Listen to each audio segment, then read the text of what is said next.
আমাদের যে রিজার্ভের পতন সেটাতে এখন আর নাই, সেটাতে এখন একটু একটু হলে বাড়ছে, কমছে না। বাড়ছে কখন কনটেক্সটে? আইএমএফের টাকা কি এসছে? আসে নাই, একটা পয়সাও আসেনি। কিন্তু আমরা কি রিজার্ভ বাড়াতে পারছি? পারছি, নিজস্ব সক্ষমতাতে আমরা পারছি। হ্যাঁ, আমাদের মূল যে শক্তি, অর্থাৎ আমাদের রেমিটেন্সের প্রবাহ, সেটা খুবই শক্তিশালী, কোনো সন্দেহ নেই। এখন পর্যন্ত 24% উপরে আছে এই মাসে।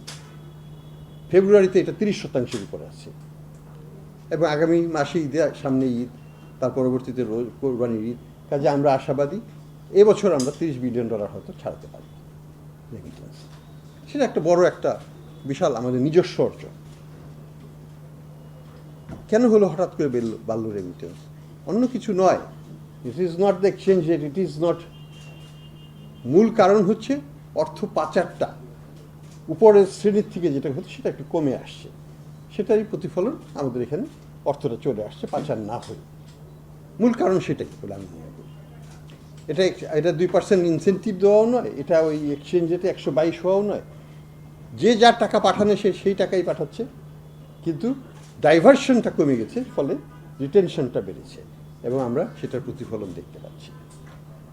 যদি বলেন এক্সচেঞ্জ রেটের কথা, অনেক কথাই লেখেন আপনারা পত্রিকায়, সবই প্রতি শ্রদ্ধাশীল, কিন্তু একটা জিনিস খেয়াল করবেন, একটা ডলার তো সেল করা হচ্ছে না, বাজার তো নিজস্ব গতিতেই মোটামুটি চলছে।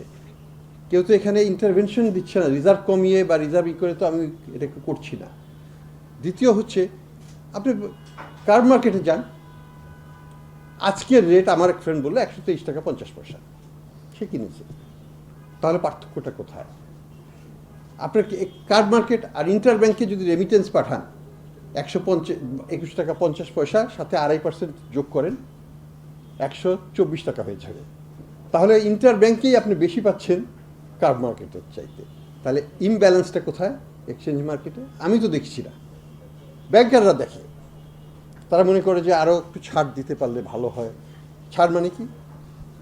এখানে একটা সমস্যা আছে, আমাদের কিছু এগ্রিগেটার্স জমেছে দুবাইতে, নিঃসন্দেহে তারা ম্যানিপুলেট করার চেষ্টা করছে।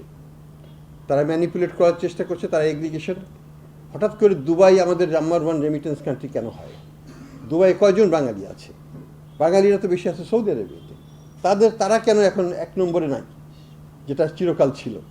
এগ্রিগেটাররা সেখান থেকে কিনে এনে দুবাই থেকে নিয়ে তারা এখানে স্পেকুলেশন করার চেষ্টা করে। আমরা কি সেটাকে প্রশ্রয় দেব?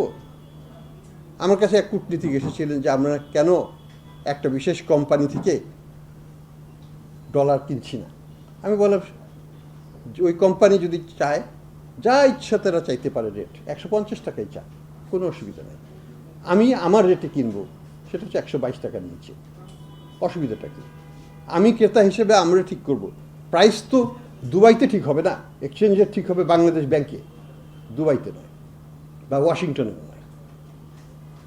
কাজেই আমরা যেটা বলতে চাচ্ছি, fundamentally the market is in equilibrium, fundamentally hour real effective exchange rate is also ভালো, আমাদের রেমিটেন্সের প্রবাহ ভালো, আমাদের এক্সপোর্টের প্রবাহ খারাপ নয়। Despite all the industrial unrest 13% growth আমরা দেখতে পাচ্ছি, এবং এটা হচ্ছে সামনে একটু বাড়তেও পারে। কাজেই এক্সটার্নাল সেক্টরের রিজার্ভ পজিশন ইত্যাদি নিয়ে আমাদের শঙ্কিত হওয়ার কোনো কারণ আছে বলে আমার কাছে মনে হয় না। আমাকে যখন জিজ্ঞেস করেন উপর থেকে যে আমাদের কী চিন্তার বিষয়, আমি অন্ততপক্ষে রিজার্ভ এবং ফরেন এক্সচেঞ্জ কারেন্সিগুলো নিয়ে চিন্তার কারণ নেই। চিন্তার অন্য কারণ অনেক আছে, সেগুলো নিয়ে চিন্তা করতে হবে।